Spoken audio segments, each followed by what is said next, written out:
শুভ সকাল বন্ধুরা। তো দেখো, আজকে আমি তোমাদের সাথে নিয়ে চলে এসেছি একটা বাগানের ব্লগ ভিডিও, ছোট্ট। তো ব্লগের প্রথমে দেখতে পাচ্ছ গাছ থেকে বড় বড় সাইজের কামরাঙা ঝুলছে। তো এই কামরাঙাগুলো দেখে কার কার জিভের থেকে জল পড়ছে সেটা কিন্তু অবশ্যই বলো। আমি অবশ্য টক খেতে পারি না একদমই। তো এইগুলো দেখে আমার কোনো রিয়াকশান হয় না। আর এই যে এটা হচ্ছে শাকের ডাঁটার গাছ।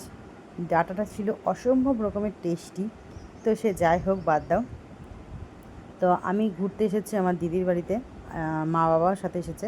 তো জামাইবু পিছনের দিকের জায়গাতে প্রচুর ধরনের ফলের গাছ লাগিয়েছে।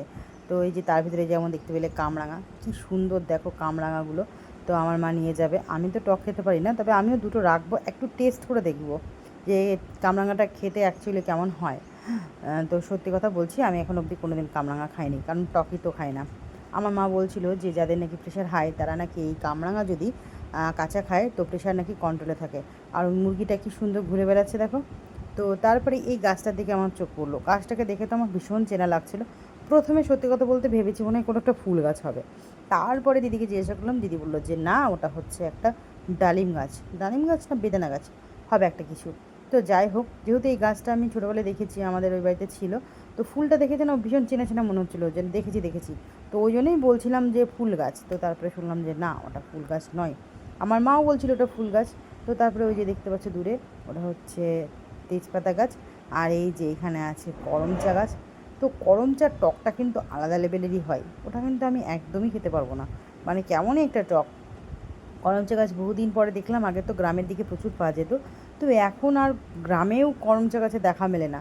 তো সেখানে এই জায়গাতে করমচা গাছ দেখা পাওয়া কিন্তু একটা বিশাল ব্যাপার। তো তারপরে এই যে এগুলো হচ্ছে লেবু গাছ, মৌসুমি লেবু গাছ।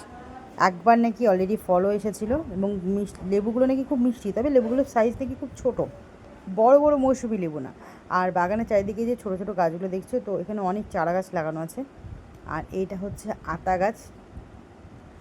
তো দেখা যাক কবে আতা হয়। আতা হলে তো অবশ্যই আমি এসে একবার খেয়ে যাব। তো লিচু গাছও ওইদিকে ছিল, তো লিচু গাছটা আমি দেখাতে ভুলে গেছি। আর তারপরে তোমার এই যে এইটা হচ্ছে নাকি সাদা জাম গাছ, জামগুলো নাকি সাদা হবে। তো আমি তো প্রথম টাইম দেখছি সাদা জাম। কালারটা কিন্তু এখন কাঁচা অবস্থাতে মানে ছোটো সবুজই আছে, পরে হয়তো সাদা হয়ে যাবে। তো সে যাই হোক। আর এই যে এটা হচ্ছে খেজুর গাছ। খেজুর গাছটা গত বছর লাগিয়েছে, আর এবছর কিন্তু খেজুর গাছে খেজুরও চলে এসেছে। কি সুন্দর লাগছে দেখো খেজুরগুলোকে।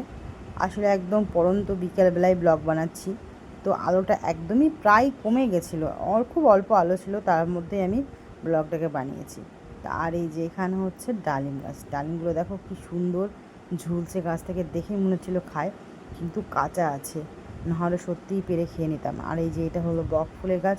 তো আমি জিজ্ঞাসা করলাম যে ডাঁটা হয় কি না দিদিকে, তো দিদি বললো যে না, শুধু ফুল হয়। আসলে বকফুলের ডাঁটার চচ্চড়ি খেতে কিন্তু দুর্দান্ত লাগে। কে কে খেয়েছো বকফুলের ডাঁটার চচ্চড়ি অবশ্যই জানিও। আর এই মুরগিটা দেখো কি সুন্দর। এই মুরগিটা হচ্ছে চীনা মুরগি। তো দিদিদের আর কি মুরগি ফার্ম ছিল পাশে, তো ওখানে প্রচুর মুরগি ছিল, এখন আর মুরগি নেই। তো আর এই চীনা মুরগিটা আছে। মুরগিটা দেখতে জাস্ট অসাধারণ। আমার তো ভীষণই ভালো লেগেছে মুরগিটাকে দেখতে, চীনা মুরগি। তো চলো যাই হোক, ব্লগটা কেমন লাগলো অবশ্যই জানিও। আজকের মতো টাটা।